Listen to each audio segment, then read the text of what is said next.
Question lang po. May one question na kami about the movie. Bakit siya isang himala? Bakit isang yung dinagdag sa title? Well, I think, isa po siyang pagtutugay sa pelikulang Himala na ginawa ng 1982 ng tatlong national artists. Si Direk Ishmael Bernal, written by Sir Ricky and starring Miss Nora Honor. And of course, nothing will ever replace that film. It's such a special film. It's one of the most timeless, most significant films of Philippine cinema. At ito po isang Himala ay isang pagpupugay lang po. It is giving music to that film. And so we wanted to honor the film version ni Direk Ishmael, but also at the same time honor yung stage version nila Vince De Jesus na ang title po nun is Himala Isang Musika. Kaya doon po nanggaling yung isang Himala. Direct stellar scene yung last, yung binasag, yung palayok din binasag din nilabasa. May continuation ba to? Well, actually, for this film, di ko po alam. Pero I hope, ang pinanggalingan po na eksenang yun is part talaga siya ng 1982. Meron po talagang pagbasa ng based on mga tradition. So based on tradition po yun. Initially, nasa pelikula po yun. Pero nung inedit na po namin, medyo nalamdaman namin na hindi siya swak dun sa tempo ng pelikula. Yes. But we still wanted it in, of course, kasi napaka-special ng eksena ng yan. And of course, it stars Tita Raquel Villavicencio, who was the production designer of Himala. So we put it in as a parang deleted scene, parang Marvel post-credits. Ibig sabihin nun is, sana mas marami, siguro mas marami pang susunod na mga musicals, hopefully.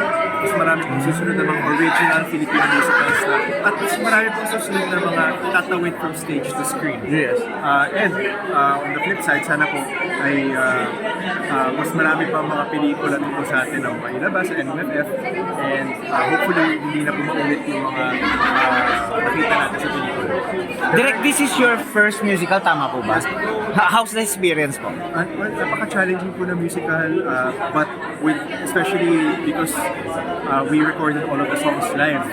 So, extra challenge po yun para sa artista, but these are some of the best performers of Philippine stage, and they were so professional and so talented, and napaka-dali. Well, for them it's challenging, pero for me as a director, it was just such a beautiful experience to watch them perform. Direct, are we expecting directorial award ulit for this 2024 MMFF? Well, wala po. Honestly, ang hiling ko lang po talaga isa na mas maraming makanood ng isang Himala. Sabi ko kasi dahil musical po kami and wala kaming box office stars, ay konti lang talaga ang sinihan namin. Pero hopefully, with this support, with the reaction of people and with word of mouth, ay sana mas marami ang makapanood. Sana mas maraming sinihan ang magpalabas ng isang Himala. Yun talaga lang ang hiling ko. Kanina nalaman namin 15 cinemas, ngayon 30, tapos kanina may nag-confirm 31. Is it going more cinemas pa? I think never naman siya naging 15. It was really 31. 31 na. 31 yung last one. Official yan. Pero sana dumami, no? Sana dumami. Sana. Direct, yung meron bang conflict na parang i-shoot siya sa location or talagang from the start sinut niyo siya talaga indoors? Well, puro studio. So, gumawa kami isang malaking barangay sa loob ng isang studio. And ang reason doon is because gusto namin ng treatment na nasa gitna ng pelikula at teatro. Gusto namin na may pagka-surreal siya.